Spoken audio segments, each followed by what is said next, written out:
Hi అండి, ఎలా ఉన్నారు? అందరూ బాగున్నారా? మీరందరూ బాగుండాలని మనస్ఫూర్తిగా కోరుకుంటూ welcome back to our channel Lakshmi Patas vlogs. పిల్లలకి సమ్మర్ హాలిడేస్ కదండి, సో ఇంట్లోనే ఉన్నారు. నేను మార్నింగ్ లేచిన దాని నుంచి నైట్ నిద్రపోయేంత వరకు ఏమేం పనులు చేశాను, పిల్లలు ఎలా చూసుకున్నాను, వాళ్ళ కోసం నేను ఏం చేశాను అనేది ఈ వ్లాగ్లో మీతో షేర్ చేసుకుంటున్నాను. సో వీడియో నచ్చితే ప్లీజ్ లైక్ చేయండి. ఫస్ట్ టైం మన ఛానల్ చూస్తున్నట్టయితే ప్లీజ్ ఛానల్ సబ్స్క్రైబ్ చేసేయండి. ఇప్పుడైతే మార్నింగ్ టైం 6:30 అవుతుంది. నేను నైట్ గిన్నెలు ఏమీ క్లీన్ చేయకుండా హెల్త్ బాగాలేదని చెప్పి పడుకుండిపోయాను. సో ఇంకా మార్నింగ్ లేచిన వెంటనే ఇంకా తప్పదు కదా, గిన్నెలన్నీ అయితే క్లీన్ చేస్తున్నాను. నైటే క్లీన్ చేసుకుంటే మనకి హ్యాపీగా మార్నింగ్ బాగుంటుంది, కానీ తప్పదు, ఇంకా తోమాలి. మొత్తం క్లీన్ చేసేసి ఫ్లోర్ మొత్తం క్లీన్ చేస్తున్నా. నెక్స్ట్ హనీ వాటర్ కలిపి పిల్లలకి మా హస్బెండ్కి ఇచ్చాను, నేను కూడా తాగాను. ఈరోజు టిఫిను చపాతీ చేద్దాం అనుకుంటున్నాను. దానికోసమని కొంచెం పిండి ఇలాగా నేను మిక్సీలో వేసి కొంచెం సాల్ట్ వాటర్ యాడ్ చేసి ఇలా మిక్సీ పడతాను. దీనివల్ల చపాతీలు చాలా స్మూత్గా వస్తాయి, అలాగే చాలా బాగా పొంగుతాయి అన్నమాట. అందుకోసమని ఇలా మిక్సీ పడుతున్నాను. చపాతీలోకి పొటాటో కర్రీ చేస్తున్నాను. మా హస్బెండ్ ఎలాగో ఆఫీస్లో తింటారు కాబట్టి ఇంక ఈ కర్రీ మాకు లంచ్లో కూడా సరిపోతుంది.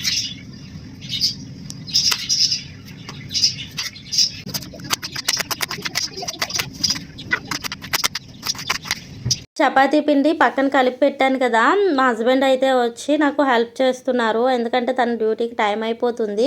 సో నేను కర్రీ ప్రిపేర్ చేస్తూ ఉండగా తను చపాతీలు అయితే చేసి ఇచ్చేశారు. అప్పుడు పిల్లలు కూడా చూస్తున్నారు అనమాట ఎలా చేయాలో. ఇక్కడ నేను కర్రీ అయితే మట్టి పాత్రలో చేస్తున్నాను. దీనిలో కర్రీ చాలా టేస్టీగా వస్తుందండి. తర్వాత చపాతీలు అయితే చూసారు కదా ఎంత చక్కగా పొంగుతున్నాయో. సో ఇంతకుముందు నేను చపాతీలు చేసినప్పుడు అయితే చాలా గట్టిగా వచ్చేవి, పిల్లలు అస్సలు తినలేకపోయేవారు. ఇంకా అప్పటి నుంచి ఇలా నేను మిక్సీ పట్టేసి తర్వాత చపాతీ పిండి కొంచెం కలుపుకొని చపాతీలు చేసినట్టయితే చాలా స్మూత్గా వస్తున్నాయి అనమాట, సాఫ్ట్గా. సో ఇక్కడ కర్రీ కూడా ప్రిపేర్ అయిపోయింది. ఇంకా చపాతీలు అన్నీ కాల్చేసి మా హస్బెండ్కి అయితే టిఫిన్ పెట్టేశాను. పిల్లలు కూడా వాళ్ళ డాడీతో కలిపి ఒక్కొక్క చపాతీ అయితే తిన్నారు. కర్రీ అయితే ఎక్కువగానే తిన్నారు, ఎందుకంటే కారం చాలా తక్కువ వేస్తాను వీళ్ళ కోసమని. మేము కూడా కారం తక్కువగానే తినాల్సి వస్తుంది. ఇప్పుడు కర్రీని ఒక బౌల్లోకి తీసేసుకున్నాను. ఈ మట్టి పాత్రలో చూడండి స్టవ్ ఆఫ్ చాలాసేపు అవుతుంది, అయినా సరే పొగలు ఎలా వస్తుందో.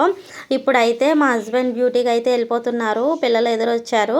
ఇప్పుడు ఇంకా నేను కూడా టిఫిన్ చేసేస్తున్నాను అనమాట. చపాతీలు చూసారా ఎంత సాఫ్ట్గా ఉన్నాయో. ఇప్పుడైతే టిఫిన్ అయిన తర్వాత గిన్నెలు ఎన్ని అయ్యాయో చూడండి, ఇవన్నీ క్లీన్ చేయాలి. తర్వాత ఉతికిన బట్టలు అనమాట, ఇవన్నీ మడత పెట్టాలి. ఇంకా బయట తాడు మీద కూడా చాలా ఎక్కువ ఉన్నాయి, అలాగే ఇంకా ఉతకాల్సిన బట్టలు కూడా చాలా ఉన్నాయి. ఇవన్నీ వాషింగ్ మిషన్లో కాకుండా చేతితో ఉతికే బట్టలు అనమాట, అంటే బయటికి వెళ్ళేటప్పుడు వేసుకుంటాం కదా ఆ బట్టలు అనమాట. పిల్లలవి మావిని రెగ్యులర్గా వేసుకునేవే నేను వాషింగ్ మిషన్లో ఉతుకుతాను, మిగిలినవి చేతితోనే ఉతుకుతాను అనమాట.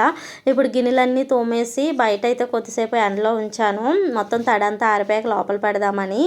ఇంక ఇప్పుడు టైం అయితే 12 అయిపోయింది. ఇంకా రైస్ పెట్టాను. రైస్ కూడా నేను మట్టి పాత్రలోనే వండుతున్నాను అనమాట. రైస్ కూడా చాలా బాగుంటుంది. ఇంతకుముందు అయితే అట్టేసరిలా ఉండేదాన్ని అనమాట. సో ఫాస్ట్గా డైజెషన్ అయ్యేది కాదు. ఇప్పుడు మట్టి పాత్రలో ఎసరు పెట్టి రైస్ వండడం వల్ల పిల్లలకి ఫాస్ట్గా డైజెషన్ అవుతుంది. ఇప్పుడైతే 12:30 అయింది. పిల్లలకి అయితే లంచ్ పెట్టేసి నేను లంచ్ చేస్తాను. ఇప్పుడు గిన్నెలన్నీ తోమేసి కిచెన్ మొత్తం క్లీన్ చేసేసుకున్నాను. ఇంకా ఈవినింగ్ వరకు కిచెన్తో పని అయితే లేదు మాకు. సో ఇంకా క్లీన్ చేసేసుకుంటే ఎప్పటికప్పుడు మళ్ళీ మనం వంట చేయడానికి వచ్చినప్పుడు చాలా ఫ్రెష్గా అనిపిస్తుంది అనమాట. సో ఎప్పటికప్పుడు క్లీన్ చేసేసుకుంటే ఇంట్లో బొద్దింకలు కూడా రాకుండా ఉంటాయి కదా. సో అందుకోసమని ఇంక ఇప్పుడు పిల్లలు అయితే ఆడుకుంటున్నారు. నేనైతే బట్టలన్నీ నానబెట్టాను కదా, అవన్నీ ఉతుకుతున్నాను. ఇప్పుడు చాలా డేస్ అయిపోయింది ఇలా చేతితో బట్టలు ఉతికి, ఇంకా వాషింగ్ మిషన్లోనే వేసేస్తున్నాను బట్టలు.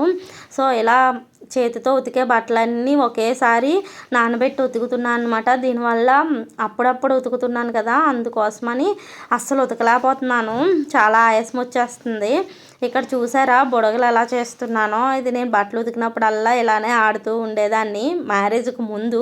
ఇంకా మ్యారేజ్ తర్వాత పిల్లలతోనే సరిపోతుంది కదా. ఇప్పుడు మా బాబుకి అయితే చేసి చూపిస్తున్నాను. నేను ఎప్పుడు ఇలానే బట్టలు ఉతికేటప్పుడు బుడగలు చేసి ఆడేదాన్ని అని చెప్పి. ఇప్పుడైతే బట్టలన్నీ ఉతికేసాను. ఇవి కొంచెం నీరంతా పోయిన తర్వాత తాడు మీద ఆరబెట్టాలి. ఇప్పుడైతే పట్టీలు నల్లగా అయిపోయాయని చెప్పి నేనైతే వీటికి కొంచెం సబ్బు పెడుతున్నాను బట్టలు బ్రష్తోనే. ఇలా చేతితో ఎప్పుడైనా బట్టలు ఉతికేటప్పుడే పట్టీలు కూడా తీసి వాటికి కొంచెం బ్రష్ పెడతాను అనమాట, సబ్బు పెట్టి. దీనికోసం మళ్ళీ స్పెషల్గా టైం అయితే స్పెండ్ చేయను. ఇప్పుడైతే ఇలా కొంచెం మట్టి పోయినట్టు కనిపిస్తున్నాయి కదా, ఇవి కొంచెం బాగా ఆరిన తర్వాత కొంచెం తెల్లగా అయితే వస్తాయి. అంటే ఫస్ట్ నా కాళ్ళకు ఉన్నప్పుడు చూడండి బట్టలు ఉతికేటప్పుడు ఎంత నల్లగా ఉన్నాయో. సో కొంచెం సబ్బు పెట్టిన తర్వాత తెల్లగా వచ్చాయి కదా. సో ఇలానే చేస్తాను నేను. ఇంకా వాటి కోసం అయితే టైం స్పెండ్ చేయను ఎక్కువసేపు. తర్వాత ఇంకా మేము నిద్రపోయి 6కి లేచామన్నమాట. 6కి లేచి కొంచెం ఫ్రెష్ అప్ అయ్యాము. అంటే పిల్లలకు స్నానం చేపించేసి నేను ఫ్రెష్ అయ్యాను. ఇప్పుడైతే ఎగ్ కర్రీ చేద్దామని స్టవ్ మీద ఎగ్స్ అయితే పెట్టాను. ఇప్పుడు చాక్లెట్స్ చేస్తున్నాను పిల్లల కోసం. 4 days నుంచి మా దేవాన్ష్ అయితే చాక్లెట్స్ చేయమని గోల చేస్తున్నాడు అనమాట. ఇంకా హాలిడేస్ కదా, ఇంట్లోనే ఉంటారు, ఇంకా ఏదో ఒకటి అలా చేస్తూనే ఉండాలి కదా అని ఈరోజైతే ఇంకా చాక్లెట్స్ చేస్తున్నాను. ఫస్ట్ డార్క్ చాక్లెట్స్ తీసుకోవాలి, వాటిని ఇలా చిన్న చిన్న పీసెస్గా కట్ చేసుకోవాలి. తర్వాత వైట్ చాక్లెట్ కూడా, డార్క్ చాక్లెట్ ఎంతైతే తీసుకున్నామో అంత వైట్ చాక్లెట్ తీసుకొని దాన్ని కూడా ఇలా చిన్న చిన్న పీసెస్గా కట్ చేసుకోవాలి. ఇలా చేసుకోవడం వల్ల మనకి ఫాస్ట్గా మెల్ట్ అవుతుంది అనమాట చాక్లెట్. ఇప్పుడు డబుల్ బాయిలింగ్ పద్ధతిలో, అంటే ఒక గిన్నె పెట్టి దానిలో వాటర్ పెట్టి దాని మీద ఇంకొక బౌల్ పెట్టి దానిలో చాక్లెట్ వేయాలన్నమాట.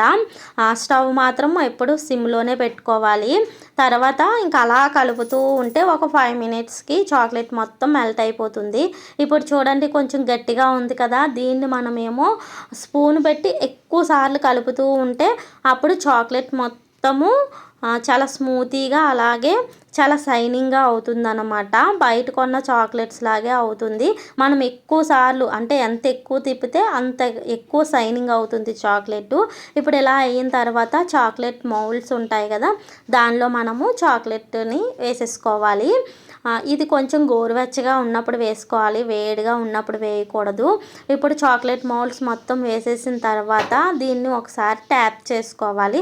దీనిలో అంటే బబుల్స్ ఉంటాయి కదా, గాలి బుడగలు, అవి పోయేంత వరకు మనము ట్యాప్ చేసుకుంటే సరిపోతుంది. దీన్ని ఒక 5 minutes ఇలా బయటే ఉంచితే ఆ గోరువెచ్చగా ఉన్నది కూడా చల్లగా అయిపోతుంది. అప్పుడు మనం ఫ్రిడ్జ్లో పెట్టుకోవాలి. ఫ్రిడ్జ్లో కూడా ఒక 5 or 10 minutes ఉంటే సరిపోతుంది. ఎక్కువసేపు ఈ చాక్లెట్స్ ఫ్రిడ్జ్లో పెట్టాల్సిన అవసరం లేదు. అలా పెడితే వాటర్ లాగా పైన, అంటే చిన్న చిన్న బుడగల్లాగా వచ్చేస్తుంది అనమాట చాక్లెట్ పైన. అందుకే ఒక 10 minutes ఉంచితే సరిపోతుంది ఫ్రిడ్జ్లోని. ఇప్పుడైతే ఫ్రిడ్జ్లో పెట్టేశాను. ఎండ చాలా ఎక్కువ ఉంటుంది కదండి. ఇప్పుడు టైం అయితే 7 అయ్యింది. ఎంత వేడిగా ఉందో కిచెన్లోని, చెమటలు పట్టేస్తున్నాయి అన్నమాట. కిచెన్లో ఫ్యాన్ పెట్టుకోలేం కదా. ఇప్పుడైతే మా హస్బెండ్ వచ్చారు, స్నాక్స్ తీసుకొచ్చారనమాట. చాక్లెట్స్ కూడా ఒక 10 minutes ఫ్రిడ్జ్లో ఉంచాను. ఇప్పుడు బయటికి తీస్తున్నాను. ఇంట్లో ఎన్ని చేస్తున్నా బయట నుంచి స్నాక్స్ కొని తేవడం మాత్రం మా హస్బెండ్ అస్సలు మానరు. ఇంకా అలా ఏటి కొని తెస్తూనే ఉంటారు పిల్లల కోసం. ఇప్పుడైతే చాక్లెట్స్ అన్నీ తీసాను. ఇప్పుడు చూసారు కదా ఎంత చక్కగా వచ్చాయో చాక్లెట్స్. డిజైన్స్ అయితే ఏమీ బ్రేక్ అవ్వకుండా భలే వచ్చాయి. కార్ చాక్లెట్స్ అంటే మా దేవాన్స్కి చాలా ఇష్టము. సో నేను పిల్లలు చాక్లెట్స్ అడిగినప్పుడల్లా ఇలా ఇంట్లోనే చేసి పెడతాను. ఎందుకంటే ఓన్లీ చాక్లెట్ మాత్రమే ఉంటుంది, ఎలాంటి కెమికల్స్ అది ఏమీ ఉండవు. సో హ్యాపీగా పిల్లలకి తినిపించుకోవచ్చు. ఇప్పుడైతే వీటన్నిటిని ప్యాక్ చేసేసి ఒక బాక్స్లో పెట్టి స్టోర్ చేశాను. ఇప్పుడైతే ఇంకా టైము 9 అవుతుంది నైట్. సో ఇంకా డిన్నర్ అయితే చేస్తున్నాము. మా దేవాన్ష్ అయితే చూడండి అలా తింటున్నాడో, అస్సలు కారం అనేది తినడు. ఆ ఎగ్ అయినా తింటాడని ఇస్తే అది కూడా తినలేదు.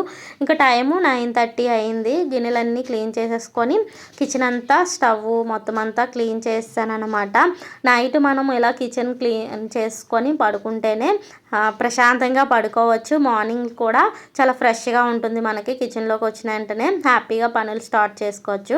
ఇప్పుడు స్పూన్స్ అన్నీ ఆ గిన్నెల స్టాండ్లో పడిస్తే వెతుక్కోలేకపోతున్నామని బాటిల్కి అయితే ఇలా చాక్తో కొంచెము హోల్స్ చేసి దానిలో స్పూన్స్ అన్నీ పెట్టుకున్నాను. అది ఎలా ఉంది ఐడియా అనేది కామెంట్ చేయండి. ఇప్పుడు మార్నింగ్ టిఫిన్ కోసము మినపప్పు అయితే నానబెడుతున్నాను. అలాగే మార్నింగ్ లేచిన వెంటనే పిల్లలకు పెట్టడం కోసం బాదం పప్పు కూడా నానబెడుతున్నాను అనమాట వాటర్లో వేసి. ఇప్పుడు పిల్లలు మధ్యలో లేచి, అంటే సమ్మర్ కదా నోరు ఆరిపోతూ ఉంటుంది, వాళ్ళు వాటర్ అడిగితే ఇవ్వడం కోసమని 2 బాటిల్స్లో వాటర్ నింపి పక్కనైతే పెట్టుకుంటాను. ఇప్పుడైతే టైము 10:30 అవుతుంది. ఇంకిప్పుడైతే స్లీపింగ్ టైం.